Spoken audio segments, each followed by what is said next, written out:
কি পালে কি বুজি গৈছে সেইটো আমি এতিয়ালৈকে অৱগত নহয়।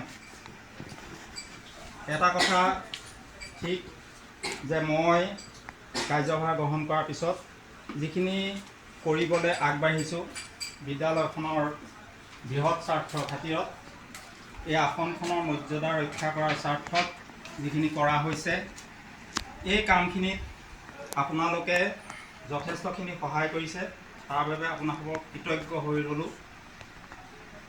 এতিয়া তথাপিতো কিছুমান বিষয় আমি আচলতে পূৰ্বৰ কিছুমান গতানুগতিক নিয়ম এৰাই চলাটো ভাল, যিহেতু বিদ্যালয়খনৰ ওপৰত ৰাইজৰ যথেষ্ট আশা আছে, ৰাইজৰ সপোন আছে। এই সপোন বাস্তৱত ৰূপায়িত কৰাৰ